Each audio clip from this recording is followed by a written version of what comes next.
So you may never eat cereal again after watching this video. So this is a warning, just letting you know. I mean, everyone knows that cereal is the healthy way to start your day. I mean, they're low fat, they're zero cholesterol, loaded with heart healthy fiber, and they're nutrient packed, satisfying your daily needs of at least 8 vitamins and minerals. Now, everything is based on one serving size. An average person, or even an average kid, is going to consume at least 4 servings of this cereal. So when I go through some numbers, we're going to have to multiply it by 4. All right, let's just start off with the cereal. We look at the ingredients. We have milled corn, sugar, malt flavor with that one right here. And this one has whole grain wheat, raisins, wheat bran, sugar, and then brown sugar syrup.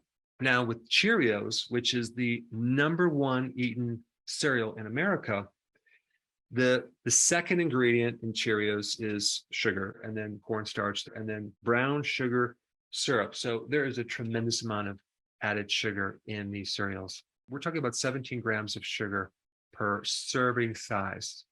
So if we multiply that by 4, and that comes out to 16 teaspoons of sugar. Now, we're not even talking about the carbohydrates. We're just talking about the sugar alone. 16 teaspoons, okay?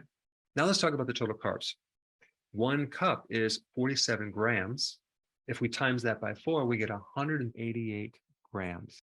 Now, what's going to happen is that is going to spike your blood sugars. So your blood sugars are going to go up. And then what's going to happen is insulin is going to have to be pumped out to bring those blood sugars down. Some of the cereals out there are at least 50% or more sugar, okay, by weight.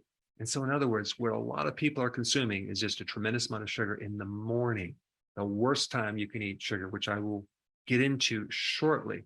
So one of the most sensitive areas of your body that's affected with sugar is your brain. Your brain does not store sugar. It's dependent on what's going on in the blood. So if you're constantly flooding the brain with sugar, what's going to happen is you're going to create an insulin resistance. It's like a protective mechanism where over time, you're going to be more resistant to that insulin problem. And so what happens, your brain cells just don't get fuel and they start to malfunction. So all of this extra blood sugar and carbs is going to start working on developing a fatty liver, making fat around the organs in your midsection, creating a diabetic state, creating inflammation, creating a high cholesterol situation, even though there's no cholesterol in this cereal. Now, the next point I want to talk about is the actual fiber. How much fiber are in these cereals? Well, in one serving, it's just 1 gram. To me, that's not high fiber. 1 gram of fiber. I'm trying to understand how that's going to help your heart. You see, there's 2 things that help buffer this blood sugar insulin thing, okay? One is fat, which this has virtually 0. And the other one is fiber, which we're only talking about a really tiny bit of fiber. So there's really no buffer to this blood sugar. So the blood sugar goes up and it goes up fast. But whole grain, okay? What's so healthy about whole grain? Well, it's nutritious, right? It has all these vitamins and minerals, and it has the fiber, and it has the complete package. But it also has phytic acid. And if you're not familiar with phytic acid, it's a very potent binder to key nutrients like iron, like zinc, like magnesium, like manganese, like calcium, like copper. So the phytic acid in the whole grains binds these nutrients, making them unavailable to you. So whether you're using phytic acid to deplete these nutrients or you're using just refined grains, you're still going to end up with a deficiency. And so now how can they say that cereal is so nutrient dense?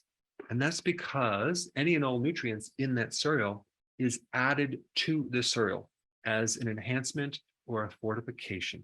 And so if you look at the label, it'll have calcium carbonate added, ferric phosphate, which is a type of iron that you don't want to put in your body. It has palmitate, which is a synthetic vitamin A, and sodium ascorbate, which is synthetic vitamin C.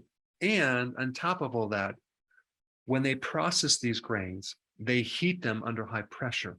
And not only does that kill off any natural vitamins, it's going to kill off the synthetic as well. But the fact that they put these synthetic vitamins in there they can make a claim that it has nutrients in it. So I would highly recommend, if you're going to do breakfast at all, and especially your kids, I would start doing eggs as your base. Okay.